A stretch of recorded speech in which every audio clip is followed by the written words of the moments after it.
तो मेरे बच्चों, अकाउंटिंग प्रिंसिपल्स का ये वीडियो नंबर 2 है और इस वीडियो में आज मैं आपको 4 इंपॉर्टेंट अकाउंटिंग प्रिंसिपल्स के बारे में बताऊंगा। वीडियो स्टार्ट करूं, पहला नंबर का वीडियो ऑलरेडी आ चुका है अकाउंटिंग प्रिंसिपल्स का, और ये वीडियो नंबर 2 जिसमें आज 4 इंपॉर्टेंट प्रिंसिपल्स के बारे में डिस्कशन करूं। उसके पहले एक ज़रूरी आप लोगों के लिए इन्फॉर्मेशन ये है, मुझसे बार बार बच्चे कमेंट में, आप भी कमेंट पढ़िए, आपको भी दिखेगा, मुझे पर्सनल व्हाट्सअप में DM भी बच्चे करते हैं और वो मुझसे कहते हैं कि सर आप पढ़ाते किस बोर्ड का है, ये अकाउंटिंग प्रिंसिपल्स किस बोर्ड का है। मुझे पता है कि आप अभी 11th में और बहुत सारा कन्फ्यूज़न आप लोगों को रहता है। एक कंफ्यूजन दूर कर लीजिए, आप किसी भी बोर्ड के हो, आप स्टेट बोर्ड के हो, आप CBSE बोर्ड के हो, आप ICSE बोर्ड के हो, अगर आप अकाउंट्स पढ़ रहे हैं, आप कॉमर्स लेके नहीं पढ़ रहे, लेकिन फिर भी आप अकाउंट्स के बारे में जानना चाहते हैं, तो अकाउंटिंग प्रिंसिपल तो यार हर किसी के लिए जरूरी है जो अकाउंट्स कर रहे हो। और आप तो कॉमर्स लेके पढ़ रहे हैं तो आप लोगों के लिए बहुत ज्यादा जरूरी है। तो इंपॉर्टेंट ये है कि किसी भी बोर्ड के हैं आप और आप अकाउंट्स पढ़ रहे हैं तो अकाउंटिंग प्रिंसिपल्स का नॉलेज होना आप लोगों के लिए जरूरी है, लाजमी है।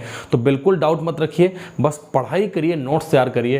कंटेंट जो है हम धीरे धीरे करके बहुत सारे, जैसे कि ये वीडियो नंबर 2 है तो 3rd या 4th वीडियो में हम इस चैप्टर को कंप्लीट करेंगे। तो धीरे धीरे चलते हैं, आराम से चीज़ों को समझते हैं, आपको दिक्कत ना हो, इसका पूरा ध्यान में रखता हूँ। आज जिस कंसेप्ट के बारे में हम बात करने वाले हैं वो 4 कंसेप्ट हैं, क्योंकि हमने 3 प्रीवियस वीडियो में पढ़ लिए, 4 यहाँ पढ़ लेंगे और फिर नेक्स्ट वीडियो में पढ़ेंगे। सबसे पहले आज हम बात करेंगे बिजनेस एंटिटी कंसेप्ट के बारे में।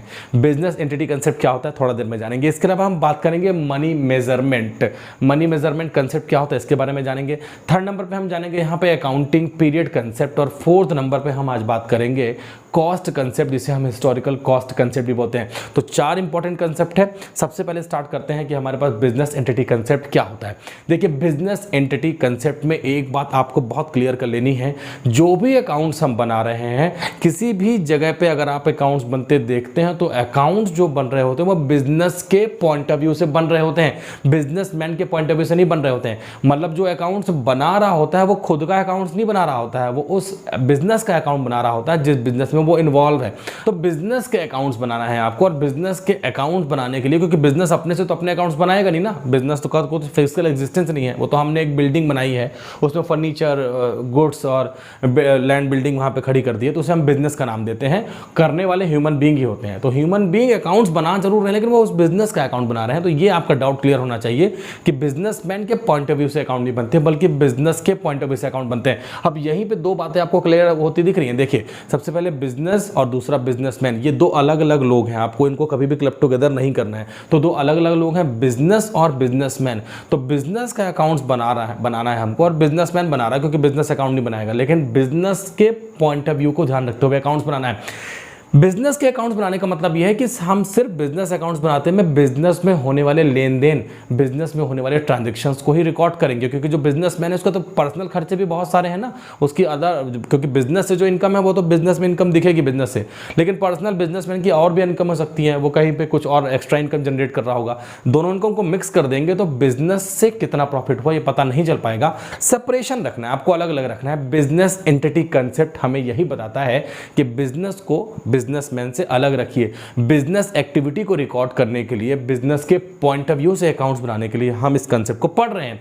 यहां पर जरूरी यह है कि बिजनेस जो है उसका खुद का कुछ नहीं है, इसीलिए बिजनेस में बिजनेसमैन कैपिटल लगाता है, क्योंकि बिजनेस के पास कहां से कैपिटल आएगी, उसके पास तो कुछ नहीं है। तो बिजनेसमैन ने जो अपनी सेविंग्स की थी या कहीं से बोरो करके उसने बिजनेस में पैसा लगाया, और यही वजह होती है कि बिजनेस से वापस बिजनेसमैन को मिलता है इंटरेस्ट, ब्याज।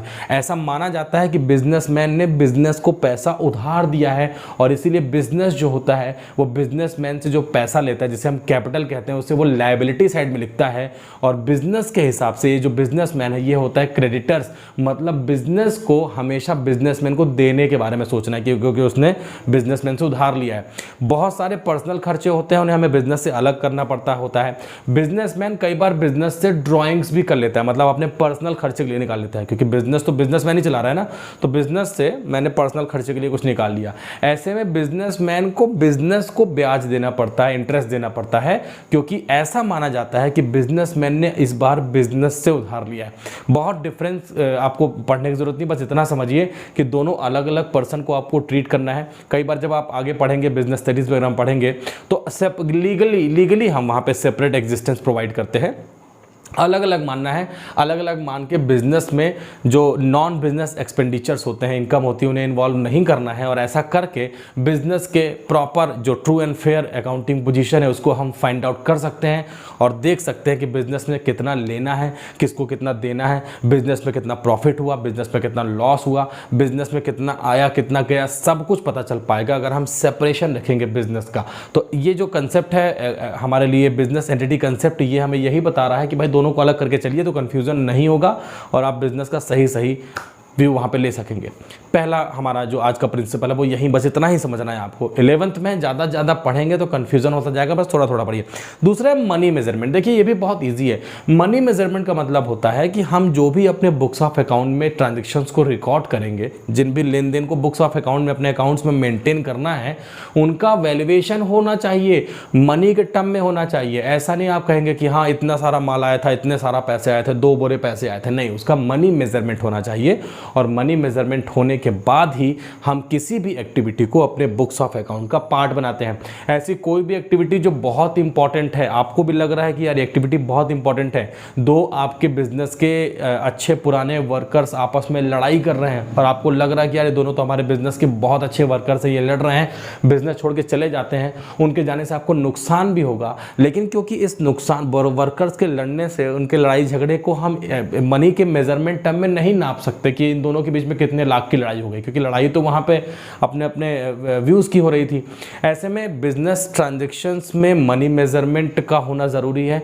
ट्रांजैक्शन कई बार मनी के टर्म में नहीं होती लेकिन इंपॉर्टेंट होती है, ऐसी ट्रांजैक्शन को इग्नोर करना है क्योंकि उसका मनी मेजरमेंट पॉसिबल नहीं है। जैसे कि मैंने आपको बताया लड़ाई हो रही थी, तो यहाँ पे उन ट्रांजैक्शंस को रिकॉर्ड करना है जिसका मनी मेजरमेंट आप कर सकते हो, उन्हीं बिजनेस ट्रांजैक्शन को रिकॉर्ड करिए। बहुत आसान है, मेजरमेंट की बहुत सारी यूनिट है, पर यूनिट के हिसाब से, लीटर के हिसाब से, मीटर के हिसाब से। अगर आपके पास में 1000 मीटर है और 10 रुपये मीटर है वो चीज़, तो उसको 10,000 से 10 से मल्टीप्लाई कर दीजिए तो आपके पास में वहाँ पे उसका मनी मेजरमेंट निकल आएगा। तो देखिए बहुत क्लियर है कि मनी के टर्म में होना चाहिए। हम उसे एक्सप्रेस कर सकते हैं, उसे लिख सकते हैं, दूसरों से बता सकते हैं, कम्युनिकेट कर सकते हैं कि भाई बिजनेस में इतने रुपीज़ का प्रॉफिट हुआ, इतने रुपीज़ के एक्सपेंसेस हुए, इतने रुपीज़ का गुड्स परचेज किया, इतने की मशीनरी परचेज की, इतने का किसी को दिया।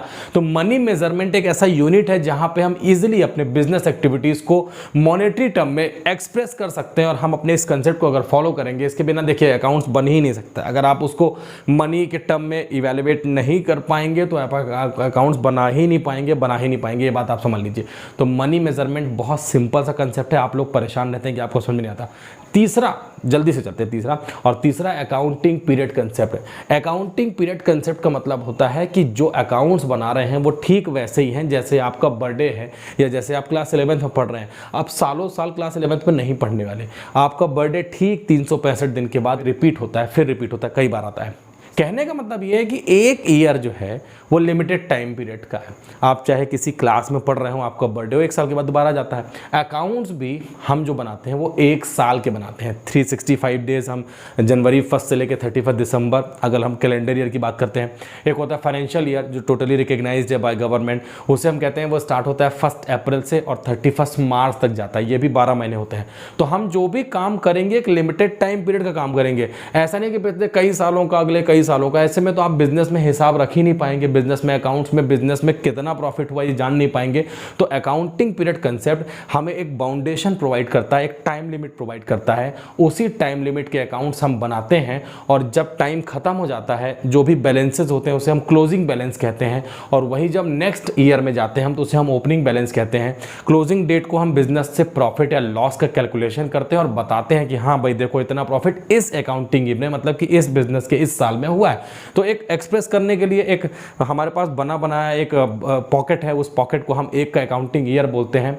उतने के ही प्रॉफिट निकालते हैं और कन्फ्यूजन नहीं होता है। हमें पता होता है कि पिछले साल इसको दिया था, पिछले साल से इससे लिया, अब इसको देना है। तो हम जो भी कैलकुलेशन करते हैं वो ईयर के बेसिस पे करते हैं। इंटरेस्ट ऑन कैपिटल होता है, इंटरेस्ट ऑन लोन होता है, किसी से ब्याज लेना है, किसी को देना है, सैलरी देनी है, तो वो सब हम वहाँ पे जो टाइम के बेसिस पे करते हैं। और ये टाइम जो होता है अकाउंटिंग पीरियड होता है और ये कहलाता है 12 महीने का। तो टोटल 12 महीने के अकाउंट्स बनते हैं हर साल के। ये ठीक वैसे ही मैंने आपसे बता दिया कि जैसे कैलेंडर या आपका बर्थडे है तो वैसे हमें अकाउंट्स बनाना है, और एक टाइम का अकाउंट्स बना के उसका कंपैरिजन आप अपने प्रीवियस ईयर से कर सकते हैं, अपने बिजनेस का कंपैरिजन किसी दूसरे अपने कॉम्पिटिटर के बिजनेस से सेम ईयर का कर सकते हैं। तो पॉसिबल हो पाएगा अगर आप वहाँ पे अकाउंटिंग पीरियड को ध्यान रखते हैं तो। और चौथा कंसेप्ट जो आप देख रहे हैं लिखा है cost concept, historical cost concept. Business में आप चीज़ों को पहले लाएंगे, दो ही चीज़ों से बिजनेस स्टार्ट हो सकता है। अगर आप गुड्स की मैन्युफैक्चरिंग कर रहे हैं, अगर आप सर्विस की बात करते हैं तो सर्विस तो आपको रेंडर करनी पड़ेगी। मैं यहाँ पे सर्विसेज को क्या कर रहा हूँ, मैं यहाँ पे सिर्फ आपको सर्विसेज दे रहा हूँ। पहले खुद मैं देखता हूँ चीज़ें क्या है, उसको अच्छे से समझ लेता हूँ, फिर आपको समझाता हूँ। तो ये सर्विसेज है। दूसरा होता है गुड्स, टेंजिबल थिंग्स, जिसे हम देख सकते हैं, क्योंकि सर्विसेज को तो हम देख नहीं सकते लेकिन गुड्स को हम देख सकते हैं, टेंजिबल थिंग्स होती है। ऐसे में हमें करना ये होता है कि अगर मैं किसी गुड्स की डिलीवरी आपको देना चाहता हूँ, बेचना चाहता हूँ, तो या तो उसे मैं बना के बेचूँ या किसी से परचेस करके बेचूँ। पहले मैं खरीद के लाऊँ, उसमें अपना प्रॉफिट ऐड करूँ और फिर आपको बेचूँ, या मैं उसको बनाऊँ और फिर उसमें अपना प्रॉफिट ऐड करूँ फिर आपको बेचूँ। मतलब अल्टीमेटली मुझे प्रॉफिट ऐड करना ही है। प्रॉफिट किस में ऐड करना है, किस अमाउंट में, किस वॉल्यूम में ऐड करना है, इसे ही हम कहते हैं कॉस्ट कंसेप्ट या हिस्टोरिकल कॉस्ट कंसेप्ट। बिजनेस में किसी भी चीज़ को रिकॉर्ड करना है, भले आप उसे बेचना चाहते हो या ना बेचना चाहते हो, क्योंकि बिजनेस में बहुत सारी आप ऐसी चीज़ें भी परचेस करते हैं जिसमें आप बिजनेस में बेचते नहीं हैं। अरे आपने बिल्डिंग परचेस की है यार, बिल्डिंग जिसमें आप बिजनेस करेंगे, तो क्या आप उसे बेच देते हैं क्या? नहीं, आप उसे बस खरीद लिए हैं, आप उसमें बिजनेस करेंगे। आपने अपने पर्पस के लिए कंप्यूटर लगाया, लैपटॉप लगाया, फर्नीचर लगाया है, इलेक्ट्रॉनिक अप्लाइंसेज लगवाए हैं, आप उसको जब लेते हैं तो उसका एक वैल्यू होता है, जिस रेट पे आपको वो चीज़ें पड़ती हैं उन्हें हम कहते हैं कॉस्ट। और जो कॉस्ट होती है वो हमारे लिए हमारे पैसे जिससे हमने उसे परचेस किया, जिसमें प्रॉफिट ऐड नहीं होता है। कॉस्ट का मतलब होता है जिसमें प्रॉफिट ऐड नहीं है।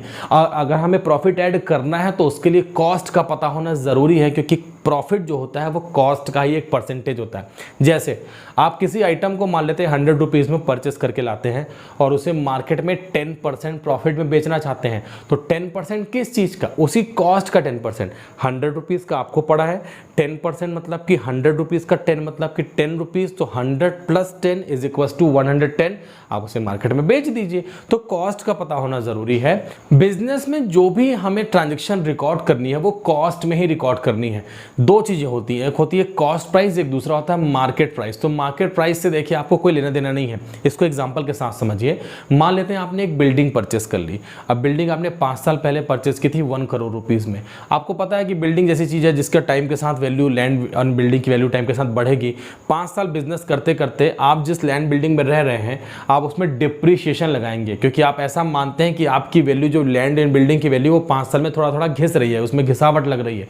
लेकिन मार्केट में अलग कहानी है। आपने 1 करोड़ रुपए में उस बिल्डिंग को परचेस किया था और आपको लगता है कि 5वें साल में उसकी वैल्यू बढ़ रही है और मार्केट में तो आज वो 10 करोड़ रुपए की हो गई है, तो आप अपने बुक्स में उसे 10 करोड़ रुपीज़ में, अपने अकाउंट्स में 10 करोड़ रुपीज़ में लिख रहे हो। तो ऐसा आपको नहीं करना है, आपको कॉस्ट में रखना है। जब आप बेचेंगे तो फिर देखेंगे मार्केट प्राइस क्या है। तो अभी आप तो बेचने के मूड में नहीं है अपने बिजनेस को, क्योंकि बिजनेस जो है, हमने पहला प्रिंसिपल पढ़ा था गोइंग कंसर्न कंसेप्ट। बिजनेस चलता रहेगा, चलता रहेगा, और जब बिजनेस चलता रहेगा, बिजनेस को बेचना ही नहीं है। तो जिस घर में आप रह रहे हैं, कोई अगर आपसे बोले अरे यार तुम्हारा घर तो मेन मार्केट में ही है, तो 10 करोड़ रुपए का घर है, तो क्या हम उसे 10 करोड़ में बेच देंगे क्या? नहीं, हमें बेचना नहीं है। हम उस घर में रह रहे हैं, हमारा बिजनेस जहाँ पे, उसमें हम जो एसेट्स यूज़ कर रहे हैं वो हमारे बिजनेस के यूज़ के लिए ही है, और इसे आपको कॉस्ट प्राइस पे रिकॉर्ड करना है। टाइम टाइम पे होने वाली घिसावट के साथ उसे रिकॉर्ड करना है। 10 करोड़ में परचेस करने के बाद 5वें साल में अगर वो 8 करोड़ हो गई है तो उसे 8 करोड़ में रिकॉर्ड करना है, ना कि मार्केट में 20 करोड़ रुपए उसका रेट है। नहीं, 20 करोड़ से कोई मतलब नहीं, आप 8 करोड़ रुपीज़ में रिकॉर्ड करिए। जब कभी बेचेंगे यार तो फिर मलाई खाएंगे हम भी 20 करोड़ में बेच के। तो ये हमारे लिए सिंपल सा कंसेप्ट है जिसे हम कहते हैं हिस्टोरिकल कॉस्ट कंसेप्ट। हिस्टोरिकल क्यों बोलते हैं भाई? पिछले 10 साल से बिजनेस चल रहा है और आप 10वें साल में, मतलब आप अपने पीछे 10 साल छोड़ आए हैं, तो 10वें साल में मान लेते हैं किसी एक मशीनरी की कीमत 10 लाख रुपए से आज 1 लाख रुपए हो गई है। तो हिस्टोरिकल कॉस्ट का मतलब हो गया कि आपने 1 लाख रुपए में रिकॉर्ड किया है, मतलब हिस्टोरिकल कॉस्ट में रिकॉर्ड किया है। क्योंकि आज से हिस्ट्री में अगर आप जाएंगे 10 साल पहले, तो वो एसेट्स आपको 10 लाख की थी, जो घिसते घिसते घिसते आज 1 लाख रुपए की हो गई है। इसी हम कहते हैं हिस्टोरिकल कॉस्ट कंसेप्ट। हो सकता है 1 लाख की है लेकिन मार्केट में उसकी कीमत आज भी 5 लाख रुपए है, तो आपको 5 लाख से कोई मतलब नहीं, मैंने आपसे बता दिया, क्योंकि आप बिजनेस करना चाहते हैं, बिजनेस को बेचना नहीं चाहते हैं। तो ये हमें बताता है हिस्टोरिकल कॉस्ट कंसेप्ट, जिसके बारे में अब आपको कोई भी डाउट नहीं रह गया।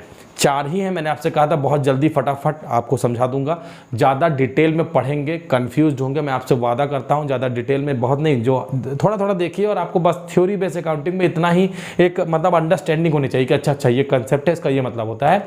और धीरे से हम न्यूमेरिकल क्वेश्चन की तरफ ही मूव करेंगे। ये वीडियो नंबर 2 है अकाउंटिंग प्रिंसिपल्स का। 3rd और 4th 2 वीडियो मुझे लगता है और लगेंगे, जिसमें हम अपने वीडियोज़ को कंप्लीट कर लेंगे इस चैप्टर के और फिर कुछ नया करेंगे। बने रहिए हमारे साथ। वीडियो देखने के बाद नोट्स जरूर कंप्लीट किया करिए। वीडियो एक बार में समझ में कई बार नहीं आता है, 2 बार देख लो यार, क्या फ़र्क पड़ता है। और जब 2 बार देख लो तो सब्सक्राइब कर लो, दूसरों से सब्सक्राइब करवा दो। मुझे बहुत अच्छा लगता है आप लोग मेरे साथ ऐसे बने रहते हैं। तो फिर मिलूंगा आपके साथ, कड़ी मेहनत करते रहिए। बोर्ड एग्जाम आपके अगले साल है, उसकी तैयारी आज से करेंगे, रिजल्ट अगले साल। फिर बाय बाय।